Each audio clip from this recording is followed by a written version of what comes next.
రాకాలోకంకి స్వాగతం. ఈ కంటెంట్ మీకు నచ్చినట్టయితే లైక్ చేయండి, మీ బంధుమిత్రులకు షేర్ చేయండి. ఇప్పటి వరకు సబ్స్క్రైబ్ చేసుకోకపోతే సబ్స్క్రైబ్ బటన్ నొక్కండి, అదేవిధంగా బెల్ ఐకాన్ని కూడా నొక్కండి. జై హింద్ మిత్రులారా. తాలిబాన్ విదేశ వ్యవహారాల మంత్రి ఆమిర్ అలీ ఖాన్ ముట్టాకి ప్రస్తుతం మన దేశంలో పర్యటిస్తున్నారు. 8 రోజుల పాటు ఆయన పర్యటిస్తున్నారు. ఒక రకంగా ఇది భారతదేశానికి చాలా గొప్ప దౌత్యపరమైనటువంటి ముందడుగు. మనము తాలిబాన్లని అఫీషియల్గా గుర్తించటం లేదు, అలాగని తాలిబాన్లతో సంబంధాలు బ్యాక్ ఛానల్ ద్వారా మనం కొనసాగిస్తున్నాం. అన్ని దేశాలు కొనసాగిస్తున్నాయి. తాలిబాన్లను గుర్తించినటువంటి అమెరికా కొనసాగిస్తుంది. తాలిబాన్లను గుర్తించకుండానే పాకిస్తాన్ కూడా కొనసాగిస్తుంది. అరబ్ దేశాలు ఇవన్నీ కూడాను తాలిబాన్లను గుర్తించటం లేదు, కానీ వాళ్ళతో లావాదేవీలు పెట్టుకుంటున్నాయి. చైనా కూడా గుర్తించలేదు, చైనా కూడా లావాదేవీలు పెట్టుకుంటుంది. కాబట్టి మన దేశము తాలిబాన్లను గుర్తించకుండానే తాలిబాన్ మంత్రితోటి చర్చలు జరపడం, ఆయన మన దేశానికి రావడము, ఇది దౌత్యపరంగా ఇది ఒక మంచి స్టెప్. నిజానికి భారత ప్రయోజనాలతో ముడిపడ్డటువంటి చర్య. కానీ మన దేశంలో ఉన్న కొందరికి ఇది నచ్చటం లేదు. ఎందుకు నచ్చటం లేదు? పాకిస్తాన్కి నచ్చటం లేదు. కాబట్టి పాకిస్తాన్కి ప్రస్తుతం కడుపు కుతకుతలాడిపోతుంది. తాలిబాన్లు భారతదేశము కలిసి సమావేశం కావడం, ఆమిర్ అలీ ముట్టాకీతోటి మన భారతదేశం చర్చించటము, ఇవన్నీ కూడా జరుగుతున్నాయి. ఈ చర్చల్లో ఏ అంశాలు వస్తాయని చెప్పి పాకిస్తాన్ కుతకుతలాడుతోంది. దీనిని తట్టుకోలేక దాచుకోలేక కాబూల్ పైన వైమానిక దాడి కూడా చేసింది. దాని టైమింగ్ సరిగ్గా ముట్టాకి మన దేశంలోకి రావడము, అక్కడ వైమానిక దాడి జరగడం జరిగింది. అంటే పాకిస్తాన్ ఎంత ఫ్రస్ట్రేషన్లో ఉందో మనం అర్థం చేసుకోవచ్చు. అయితే మన దేశంలో ఉన్నటువంటి పాకిస్తాన్ ప్రేమికులు కూడా అంతే ఫ్రస్ట్రేషన్లో ఉన్నారు. మన దేశంలో ఒక వర్గం పాకిస్తాన్ని ప్రేమిస్తూ ఉంటుంది. రాజకీయ నాయకుల్లో కూడా అటువంటి వాళ్ళు ఉన్నారు. వాళ్ళు ఈ వార్తను, ముట్టాకి యొక్క ప్రెస్ మీట్ కానీ, ఆయన చేసినటువంటి వ్యాఖ్యలు కానీ, పాకిస్తాన్ విషయంలో ఆయన చాలా కఠినమైనటువంటి వ్యాఖ్యలు చేశారు. ఈ వ్యాఖ్యలు కానీ వీటి గురించి ఫోకస్ని తప్పించాలంటే ఏం చేయాలి? ఫోకస్ని తప్పించాలంటే ఏదో ఒక కాంట్రవర్సీని క్రియేట్ చేయాలి. తెలుగులో ఒక సామెత ఉంది, వంకలేనమ్మ డొంకట్టుకుని ఏడిచింది అని అంటారు.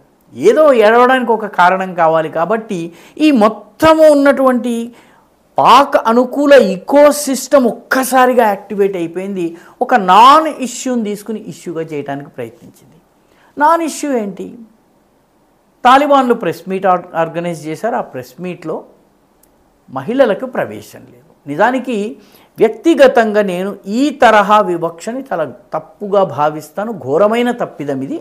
అసలు మహిళలు సమానం కాదు పురుషులతో అని భావించేటటువంటి ఆలోచన విధానాన్నే నేను వ్యతిరేకిస్తాను. ఒక మగవాడి సాక్ష్యాన్ని కొట్టాలంటే 2 మహిళల సాక్ష్యం చెప్పాలి అని చెప్పి రాసేటటువంటి నియమాలు నా దృష్టిలో అత్యంత పాశవికమైన, ఆటవికమైనటువంటి నియమాలు. అదేవిధంగా జస్ట్ ఒక పదాన్ని 3 సార్లు ఉచ్చరించేస్తే పెళ్లి పెటాకులైపోయేటటువంటి విధానం కూడాను మహిళలకి చాలా వివక్షగా. ఈ విషయంలో ఎవ్వరికి ఎక్కడ ఏమి సందేహం లేదు.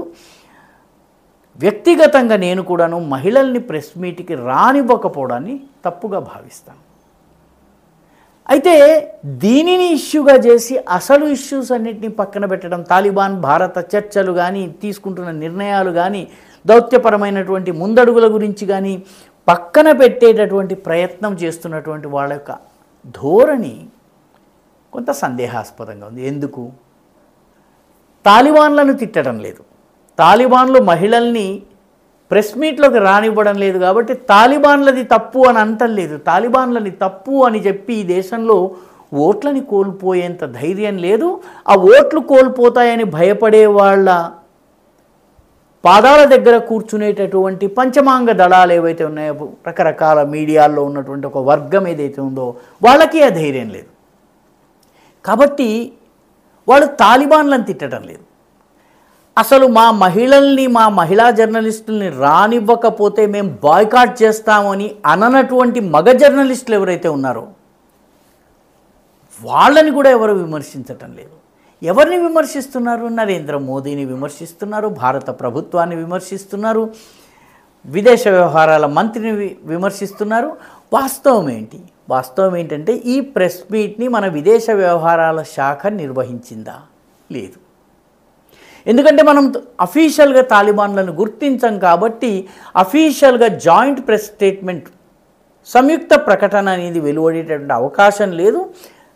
తాలిబాన్లు మాత్రమే పిలిచినటువంటి ప్రెస్ మీట్ ఇది. తాలిబాన్లు పిలిచారు. ఎక్కడ పిలిచారు? వాళ్ళ రాయబార కార్యాలయంలో పిలిచారు. ఆఫ్ఘనిస్తాన్ రాయబార కార్యాలయం ఇప్పటికీ మన దేశంలో ఉంది. తాలిబాన్లను గుర్తించకపోయినప్పటికీ గతంలో ఉన్నటువంటి రాయబార కార్యాలయం ఉంది. ముట్టాకి ఆ కార్యాలయంలోనే దిగారు. కాబట్టి ప్రెస్ మీట్ని పిలిచింది ఎవరు? ఆఫ్ఘనిస్తాన్ రాయబార కార్యాలయం. రాయబార కార్యాలయాన్ని ఎవరు విమర్శించటం లేదు.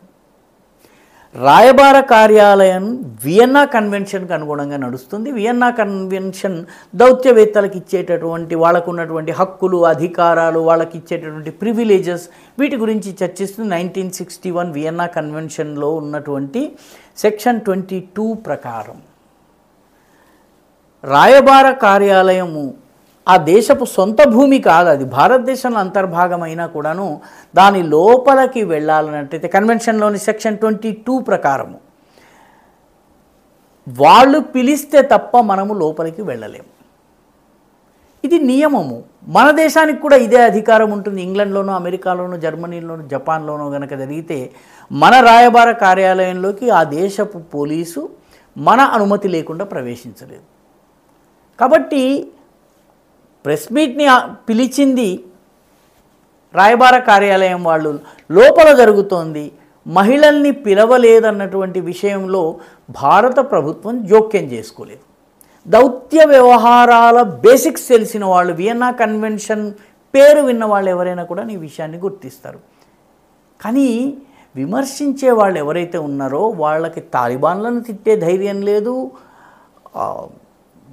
బహిష్కరించని మగ జర్నలిస్టుల మీద తిట్టే ధైర్యం లేదు, ఆఫ్ఘనిస్తాన్ రాయబార కార్యాలయాన్ని ప్రశ్నించేటటువంటి శక్తి లేదు, వియన్నా కన్వెన్షన్కి సంబంధించినటువంటి విషయాల కనీస పరిజ్ఞానం లేదు.